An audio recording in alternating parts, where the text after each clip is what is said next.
అమ్మా screen visibility బాగుందా?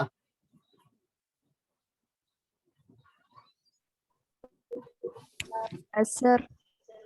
Right, voice వినపడుతుంది కదా? వినపడుతుంది సార్. ప్రాబ్లం ఏం లేదు కదా? క్లాస్ స్టార్ట్ చేయొచ్చుగా? చేయొచ్చు సార్.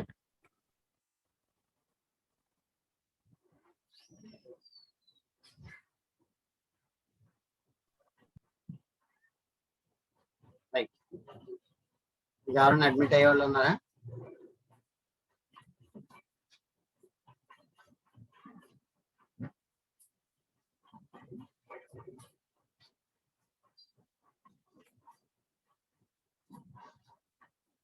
చూడమ్మా, లాస్ట్ క్లాస్ వరకు మనం సైమల్టేనియస్ లీనియర్ ఈక్వేషన్స్ చేసాం. అదే solutions of simultaneous linear equations నేర్చుకోవడం జరిగింది. అందులో ఇటరేటివ్ మెథడ్స్ కానీ డైరెక్ట్ మెథడ్స్ కానీ మొత్తం అన్ని కూడా విత్ థియరమ్స్ చెప్పుకోవడం జరిగింది. అలాగే ఇప్పుడు యూనిట్ 3 స్టార్ట్ చేస్తున్నాను.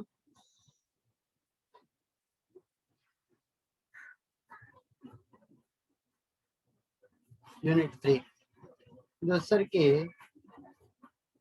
Numerical integration.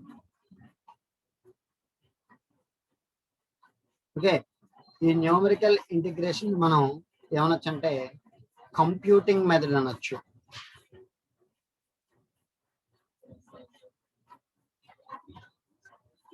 ఈ న్యూమెరికల్ ఇంటిగ్రేషన్ మనం కంప్యూటింగ్ మెథడ్ అనొచ్చు. అయితే మనం ప్రీవియస్ క్లాస్ లో ఇంటర్మీడియట్ సెక్షన్స్ లో మనం ఆల్రెడీ ఇంటిగ్రేషన్ గురించి ఆల్రెడీ తెలుసుకుని ఉన్నాం.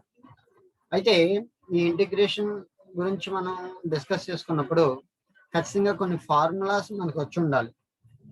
సో ఆ ఫార్ములాస్ అనేవి మొత్తం కూడా మనకు వస్తేనే మనం ఈ కంప్యూటింగ్ మెథడ్ లో కాకుండా జనరల్ మెథడ్ లో చేయొచ్చు. అంటే డెఫినెట్ ఇంటిగ్రల్స్ కానీ, లేదా పార్షియల్ ఇంటిగ్రేషన్స్ కానీ, లేదు పర్టికులర్ ఇంటిగ్రేషన్స్ అని కానీ మన వరకు ప్రీవియస్ క్లాసెస్ లో మనం నేర్చుకోవడం జరిగింది.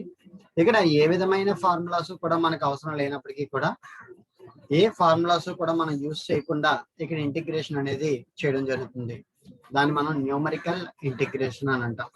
అయితే ఇందులో ఈ అడ్వాన్స్డ్ న్యూమరికల్ అనాలిసిస్ లో ఈ యూనిట్ 3 చెప్పుకోవాలనుకుంటే కనుక, న్యూమరికల్ అనాలిసిస్ లో కొన్ని ఫార్ములాస్ మనకి కావాల్సి వస్తుంది. ఆ ఫార్ములాస్ నేను ఇక్కడ కాపీ చేయడం జరుగుతుంది. సో ఎక్కడి నుంచి? న్యూమరికల్ అనాలిసిస్ నుంచి. రైట్, ఇక ఇది కంప్యూటింగ్ మెథడ్ అని చెప్పడం జరిగింది. ఇక్కడ జనరల్ గా ద ప్రాసెస్ ఆఫ్ కంప్యూటింగ్ ఏమంటాం అంటే ఇంటిగ్రల్ a to b. ఈ ఏని లోయర్ లిమిట్ అంటాం, బిని అప్పర్ లిమిట్ అంటాం. y dx అనే దాన్ని సాల్వ్ చేయాలనుకుంటే where y is equal to f of x, అంటే y అనేది ఒక function in the form of x అనేది మనకు తెలియాలి. Is given by a set of tabulated. ఈ టేబుల్ ని మనం క్రియేట్ చేస్తామమ్మా. Values xi, yi, where I running from 0, 1, 2, 3 and so on n అంటాం. ఇక్కడ a వచ్చేసరికి లోయర్ లిమిట్ ని x0 గా తీసుకోవడం జరుగుతుంది, అండ్ b ని అప్పర్ లిమిట్ ని n గా తీసుకోవడం జరుగుతుంది. అది xn అంటాం. అంటే x0 దగ్గర స్టార్ట్ అయిన ఈ వాల్యూని, అంటే లోయర్ లిమిట్ అంటే ఏని x0 గాని, అలాగే బిని xn గాను తీసుకోవడం జరుగుతుంది. ఓకేనా? అయితే ఇక్కడ ఈ వైని మనం సాల్వ్ చేయాలి అంటే కనుక ఈ మెథడ్ ని మనం ఏమంటాం అంటే న్యూమరికల్ ఇంటిగ్రేషన్ అంటాం. ఓకేనా? b is equal to xn is called numerical integration. So ఇక్కడ నేను ఏదైతే నేను రాయడం జరిగిందో అదంతా రాయండమ్మా. ఇక్కడ ద ప్రాసెస్ ఆఫ్ కంప్యూటింగ్ అని రాయండి.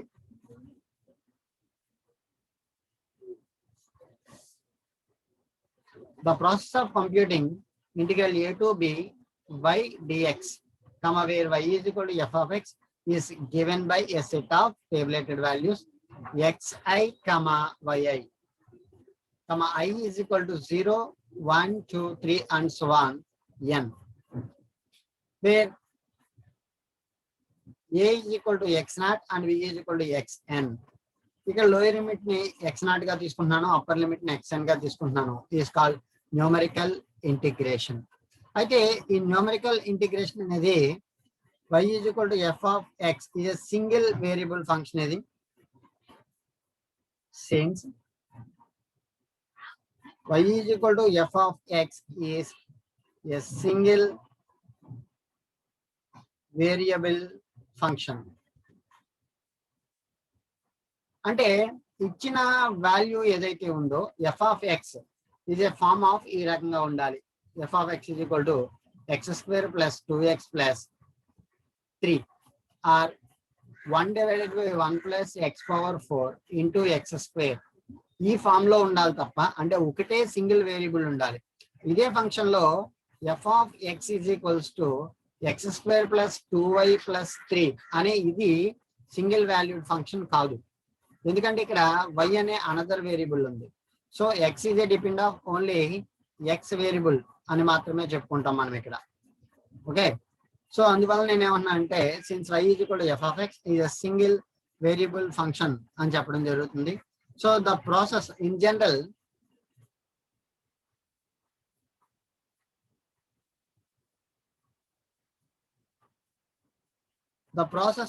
జనరల్ ఏమంటాం అంటే ఈజ్ నోన్ యాజ్ క్వాడ్రేచర్.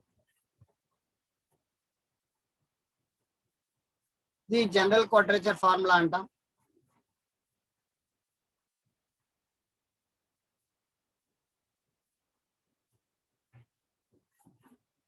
ఓకేనా?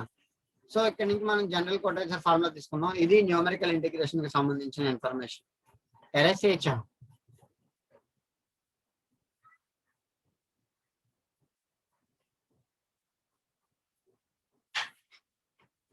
మా ఎరేస్ చేయొచ్చా?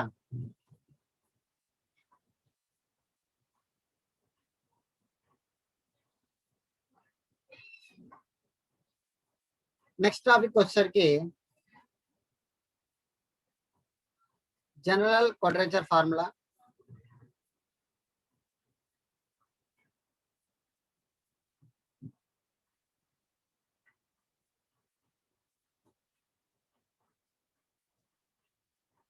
ఇంపార్టెంట్ టాపిక్ అమ్మా. స్టార్ట్ చేయొచ్చా?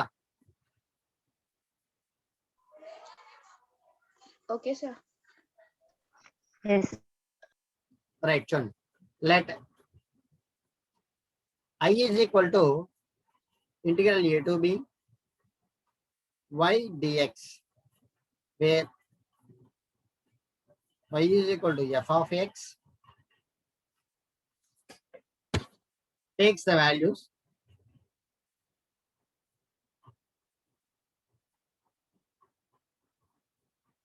y0, y1, y2 and so on yn for x0, x1, x2 and so on xn. Let divided by interval a comma b. చూడమ్మా, lower limit ని upper limit ని కలిపి నేను ఇంటర్వెల్ గా తీసుకోవడం జరిగింది. Lower limit a, upper limit b into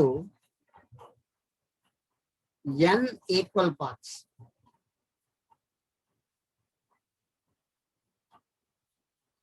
n equal parts of with h.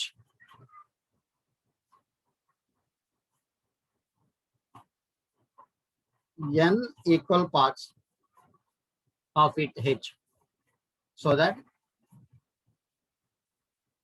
చూడమ్మా, ఇక్కడ ఇచ్చిన ఈ ఇంటర్వెల్ ని n ఈక్వల్ పార్ట్స్ గా తీసుకుంటాడంట. ఆ n ఈక్వల్ పార్ట్స్ గా తీసుకున్నట్టయితే ఇక్కడ y ప్లేస్ లో y0, y1, y2 and so on yn. So the corresponding values of x, x0, x1, x2 and so on xn. So ఇప్పుడు వాడు ఏమన్నాడంటే ఇలా ఈక్వల్ పార్ట్స్ గా తీసుకున్నట్టయితే a is equals to x0 అవుతుంది. అలాగే x1, x0 తర్వాత ఉన్న వాల్యూ x0 ప్లస్ h అవుతుంది. అలాగే x2 వాల్యూ వచ్చేసరికి x0 ప్లస్ 2h అవుతుంది. అలాగే x3 వాల్యూ వచ్చేసరికి x0 ప్లస్ 3h అవుతుంది. అండ్ సో ఆన్ xn వచ్చేసరికి x0 ప్లస్ nh అవుతుంది. ఇదే bకి ఎక్కువ అవుతుంది. అంటే ఏ ప్లేస్ లోనేమో x0 రాసుకోవచ్చు, అలాగే బి ప్లేస్ లోనేమో x0 ప్లస్ nh గా రాసుకోవచ్చు. ఇది అప్పర్ లిమిట్. ఇది చాలా ఇంపార్టెంట్ అమ్మా. ఇది b is equal to x0 plus nh అనేది. సో చూడండి,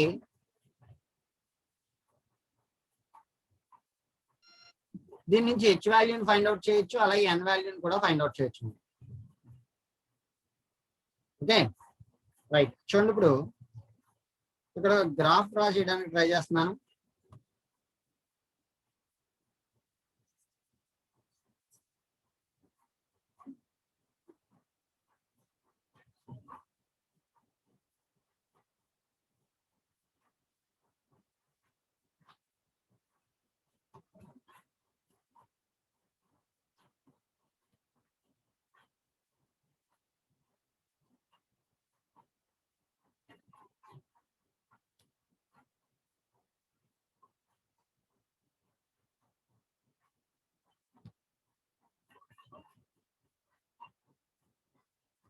సో ఇది xx గా తీసుకున్నట్టయితే, దీన్ని yx గా తీసుకున్నట్టయితే, నా దగ్గర ఉన్న ఫంక్షన్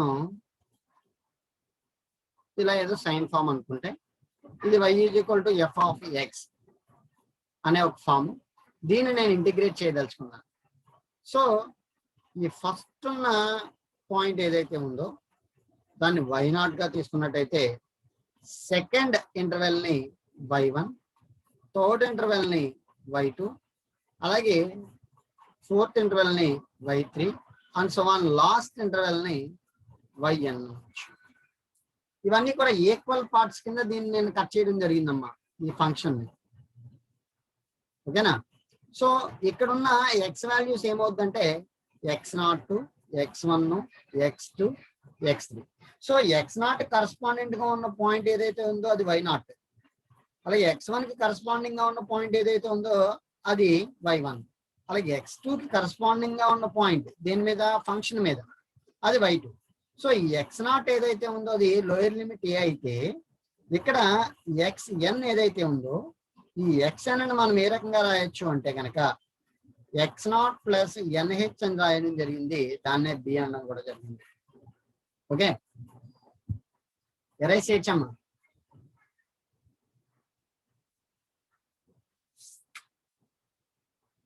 సో దీన్ని ఈక్వల్ ఇంటర్వెల్స్ లో డివైడ్ చేయడం జరిగింది.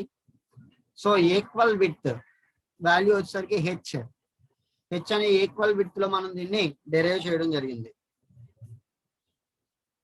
ఎరైజ్ చేయనా?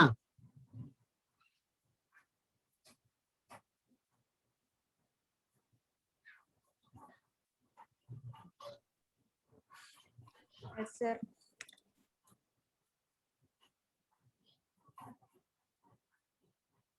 సో ఇప్పుడు then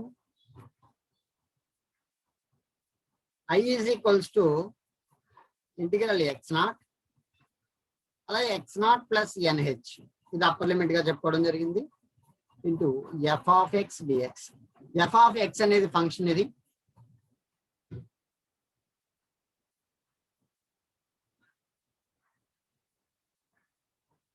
f of x dx. f of x అనేది ఫంక్షన్ అమ్మా, అలాగే x0 ప్లస్ nh అనేది ఏమో అప్పర్ లిమిట్, x0 అనేది ఏమో లోయర్ లిమిట్. పుట్టింగ్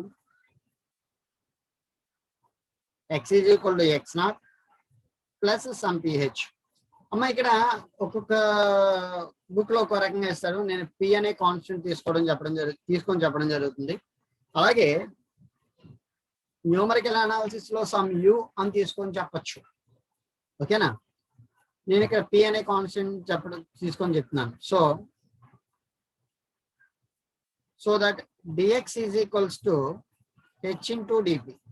అంటే ఇక్కడ నేను ఏం చేస్తానంటే దీన్ని డిఫరెన్షియేట్ చేయడం జరిగింది మాకు. ఓకేనా? In above we get I is equal to h into integral 0 to n. 0 ని లోయర్ లిమిట్ గాని n ని అప్పర్ లిమిట్ గా తీసుకోవడం జరిగింది. ఎందుకంటే n సబ్ ఇంటర్వెల్స్ గా నేను దాన్ని డివైడ్ చేయడం జరిగింది. ఓకేనా. ఇనిషియల్ గా ఉన్న వాల్యూ y0 అంటే 0 అనేది లోయర్ లిమిట్, అలాగే yn అనేది లాస్ట్ సబ్ ఇంటర్వెల్ గా తీసుకోవడం జరిగింది. కాబట్టి n ని అప్పర్ లిమిట్ గా తీసుకోవడం జరిగింది. సో ఇప్పుడు f ఆఫ్ x ప్లేస్ లో నేను ఏం సబ్స్టిట్యూట్ చేస్తానంటే x0 ప్లస్ ph సబ్స్టిట్యూట్ చేయొచ్చు. ఓకేనా. ఇంకా dx ప్లేస్ లో నేను ఏం సబ్స్టిట్యూట్ చేయొచ్చు అంటే h ఇంటూ dp. అర్థమైందమ్మా. So that is equal to h constant కాబట్టి బయటికి తీసుకురావడం జరిగింది. ఇంటిగ్రల్ 0 టు n ఈ f of x plus ph place లో నేను సమ్ yp అని రాసుకోవడం జరుగుతుంది ఇంటూ d. ఓకేనా.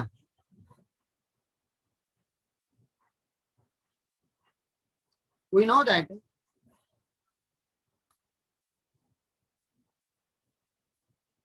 that yp from Newton forward interpolation formula. ఇది ఇంటర్పోల్యూషన్ కాదు, ఇంటర్పోలేషన్. ఓకేనా. ఇంటర్పోలేషన్ ఫార్ములా మనం ఏ రాయొచ్చు అంటే yp ఈజ్ ఈక్వల్స్ టు, చాలా జాగ్రత్తగా వినండమ్మా, y0 plus p into delta y0 plus p into p minus 1 divided by 2 factorial into delta square y0 plus p into p minus 1 into p minus 2 into 3 factorial delta cube y0 plus p into p minus 1 into p minus 2 into p minus 3 divided by 4 factorial delta power 4 y0 plus and so on.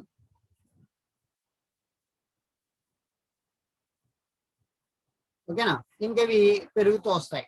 దీన్ని Newton forward interpolation formula అంట. ఈ Newton forward interpolation formula అనేది నేను numerical analysis అనే paper నుంచి copy చేయడం జరిగింది. ఈ ఫార్ములాని గుర్తుపెట్టుకోండి. ఓకే. ఇక్కడ కొత్తగా ఇంట్రడ్యూస్ చేసిన ఫార్ములా ఇది. ఎరైజ్ చేయొచ్చా? సో ఇప్పుడు చూడమ్మా, నేను నెక్స్ట్ చేయబోయే స్టెప్ ఏంటంటే ఇక్కడ నాకున్న ఈ ఈక్వేషన్ 1 అనండి, సారీ ఇక్కడ ఉన్న ఈక్వేషన్ 1 అనండి, ఇక్కడ ఉన్న ఈక్వేషన్ ని 2 అనండి. సో చూడండి, ఇప్పుడు ఈక్వేషన్ 2 ఏదైతే ఉందో అది yp వాల్యూలో సబ్స్టిట్యూట్ చేయగలిగితే ఈక్వేషన్ 1 లో, ఓకే అర్థమవుతుందమ్మా, ఐ వాల్యూ నాకు రావడం జరుగుతుంది. ఎరైజ్ చేయొచ్చా?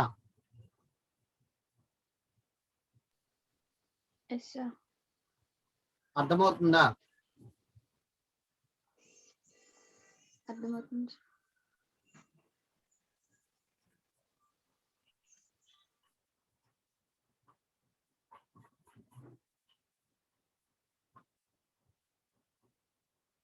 సో చూడండి, ఫ్రమ్ ఈక్వేషన్స్ 1 and 2 ఐ ఏ రకంగా రాయొచ్చు అంటే I is equal to some H into integral 0 to n y0 plus p into delta y0 plus p into p minus 1 by 2 factorial into delta square y0 plus p into p minus 1 into p minus 2 divided by 3 factorial delta cube y0 plus p into p minus 1 into p minus 2 into p minus 3 divided by 4 factorial into delta power 4 y0, okay na, plus and so on. Integrate చేస్తున్నాం కాబట్టి with respect to DP. మా ఇక్కడ వరకు ఏమైనా problem ఉందా? y0 place లో నా దగ్గర ఉన్న yn ప్లేస్ లో నా దగ్గర ఉన్న yn వాల్యూని సబ్స్టిట్యూట్ చేయడం జరిగింది. ఇదంతా కూడా Newton forward interpolation formula. Okay, now integrating it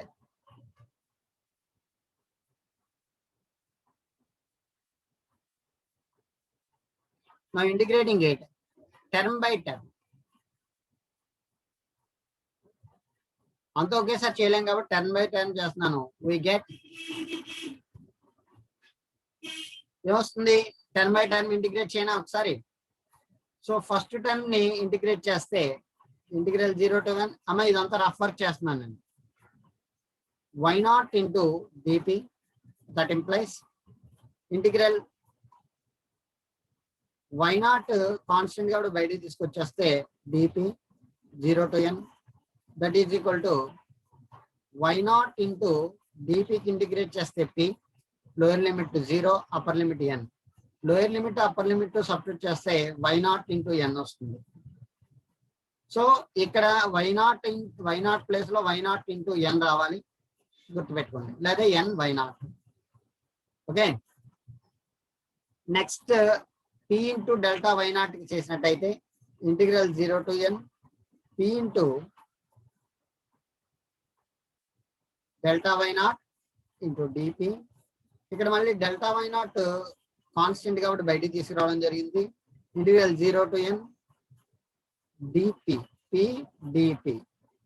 అంటే ఇక్కడ delta y0 into p square by 2 0 to n. So lower limit 0 substitute చేస్తే అలాగే 0నే కాబట్టి ఓన్లీ అప్పర్ లిమిట్ సబ్స్టిట్యూట్ చేసుకుంటే సరిపోతుంది. సో ఇక్కడ వాల్యూ వచ్చేసరికి n square by 2 into delta y0 రావడం జరిగింది.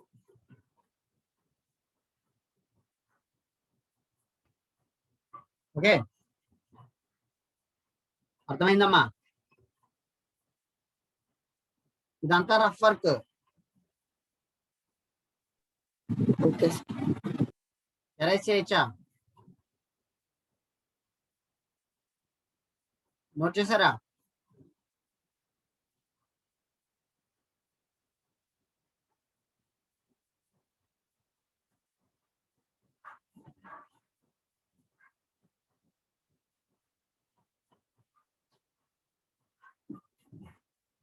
అమ్మాయి ఎరైజ్ చేయొచ్చా?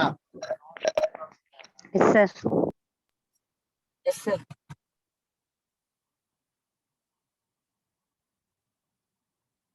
చూడండి, మనం క్యాలిక్యులేట్ చేయవలసిన వాల్యూ ఇది. అంటే హెచ్ నేను కలపట్లేదమ్మా, కామన్ తీసుకుని ముందుగానే పెట్టుకున్నాను. Integral 0 to n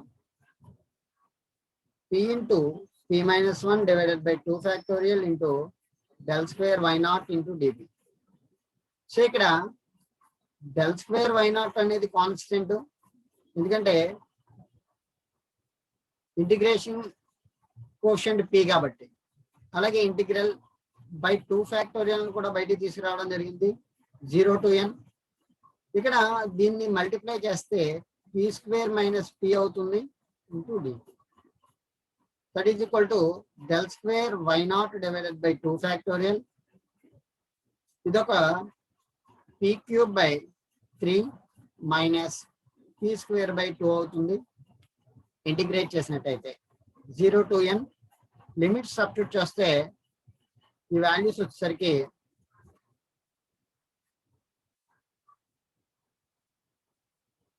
n cube by 3 minus n square by 2 into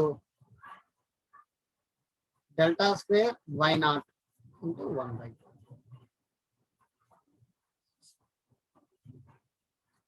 ఓకేనమ్మా? క్లియర్ గా ఉందా? ఏమైనా డౌట్స్ ఉన్నాయా?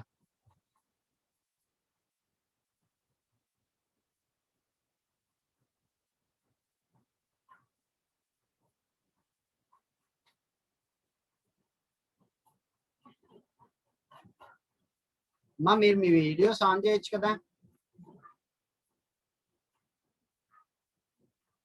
అలాగే మీ మైక్స్ ఆన్ చేయొచ్చు కదా.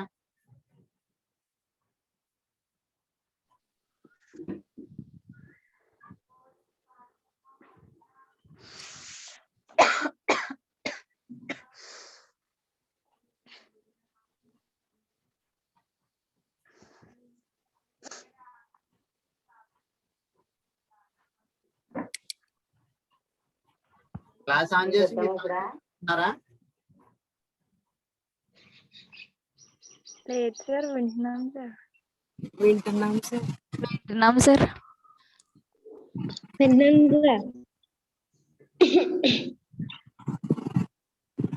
రైట్, ఇప్పుడు చూడండి జెరాక్స్ అయినా next Yes, sir.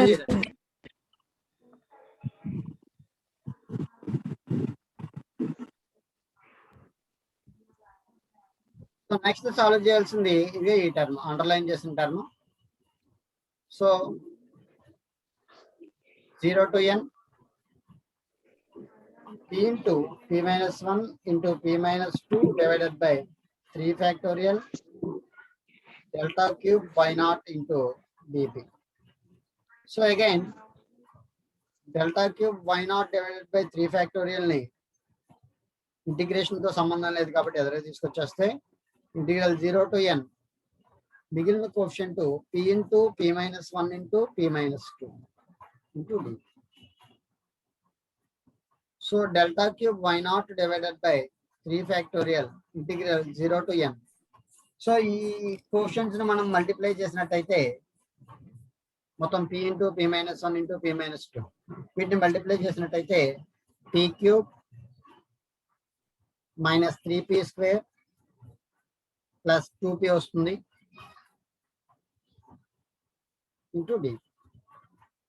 So integrate చేసి లిమిట్స్ కూడా substitute చేసేసినట్టయితే 1/6 into n power 4/4 minus n cube plus n square into delta cube y naught అవుతుంది. ఇదంతా కూడా రఫ్ వర్క్ ఏనమ్మా.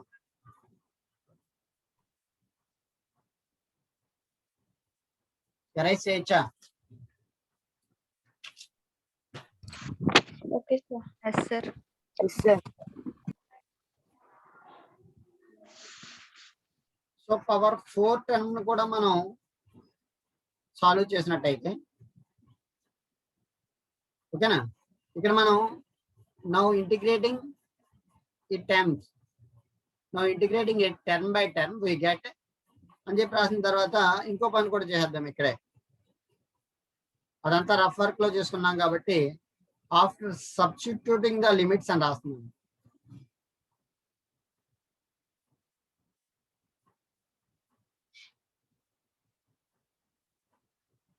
ఎస్, వాల్యూ ఏమవుతుందంటే ఇంటిగ్రల్ 0 to x0 అన్నాను, x0 ప్లస్ nh. ఇక్కడ చూడమ్మా, x0 అంటే 0నే, f of x dx is equals to h into n y0 వచ్చింది. Second term n square by 2 delta y0 రావడం జరిగింది, plus third term 1/2 n cube by 3 minus n square by 2 delta square y0 రావడం జరిగింది, plus 1/6 n power 4/4 minus n cube plus n square into delta cube y0 రావడం జరిగింది. దాని తర్వాత term 1/24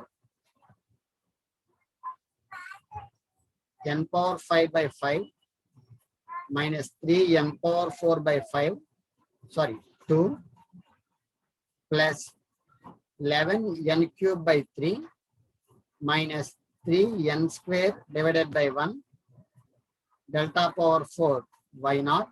దీని తర్వాత term plus 1 divided by 120 n power 6/6 minus 2 n power 5 plus 35 n power 4 divided by 4 minus 50 n cube by 3 plus 12 n square into delta power 5 y0. So ఇంకో 10 కూడా రాస్తున్నానమ్మా, అవసరం లేదు, ఇంతవరకు సరిపోతుంది, ప్లస్ అండ్ సో ఆన్. దీన్ని equation 3 అనండి.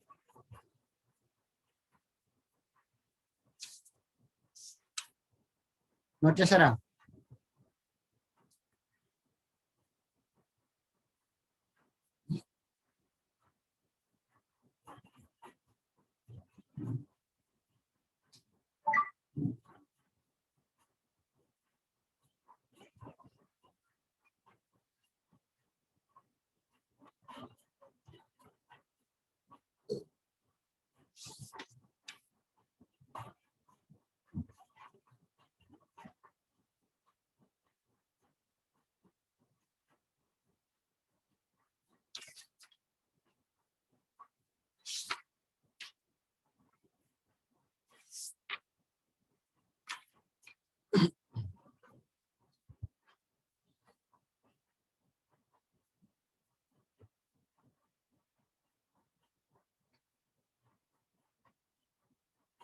Erase చేయొచ్చా?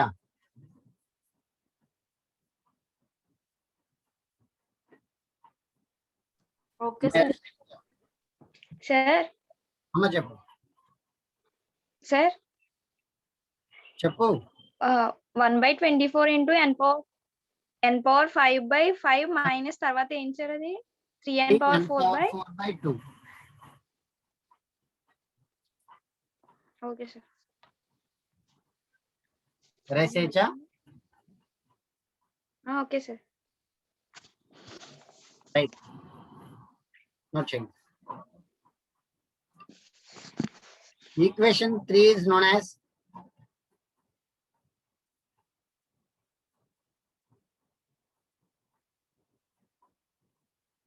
Newton's cotes. వీళ్ళిద్దరు సైంటిస్టులు అమ్మా, Newton and Cotes quadrature formula.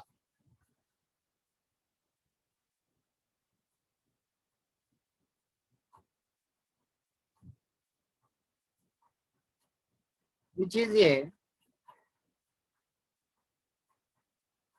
general quadrature formula అని కూడా రాయొచ్చు.